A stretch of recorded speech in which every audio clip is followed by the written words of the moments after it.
Thanks for joining us on this thought-provoking and insightful Bible commentary on the book of Malachi. We are hopeful that you will find this as a blessing.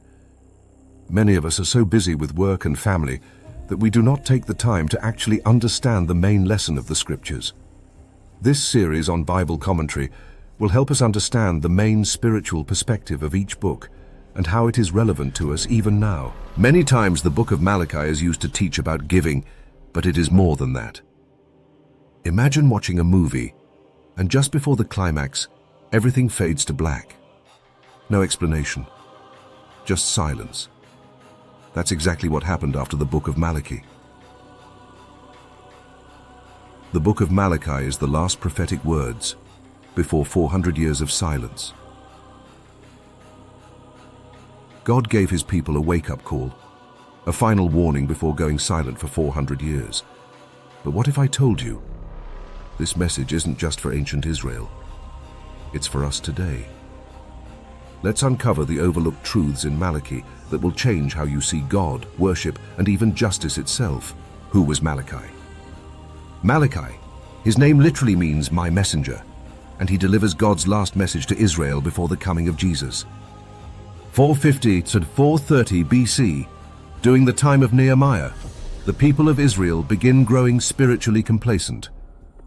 The house of Israel had returned from exile. The temple was rebuilt, but instead of a great revival, they slipped into spiritual laziness. And that's where Malachi's message begins, the accusations God makes against his people. The book of Malachi points out the key divine accusations. God accusation number 1, how have you loved us?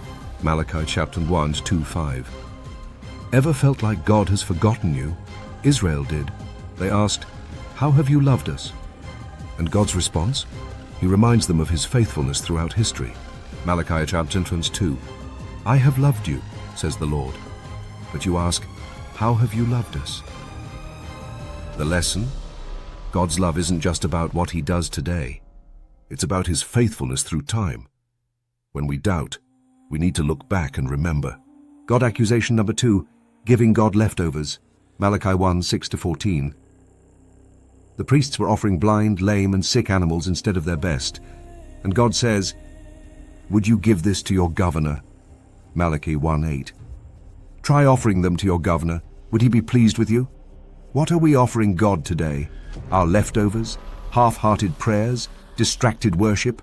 God doesn't need our best, he deserves it. God accusation number 3, corrupt leaders and broken marriages. Malachi 2, 1-16. The priests were corrupt, and men were abandoning their wives for selfish desires. God calls them out. Malachi 2:16. I hate divorce, says the Lord God of Israel. God isn't against people, he's against unfaithfulness, because spiritual compromise leads to relational destruction. God accusation number 4. Where is the God of justice? Malachi 2:17-3-5. People accused God of letting evil go unchecked. Sound familiar? But God's answer? I will send my messenger, and he will refine you like fire. Malachi 3:1. I will send my messenger, who will prepare the way before me.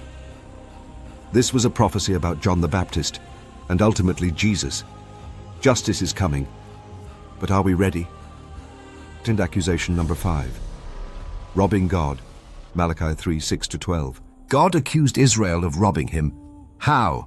By withholding their tithes. But get this, he tells them to test him. Malachi 3:10.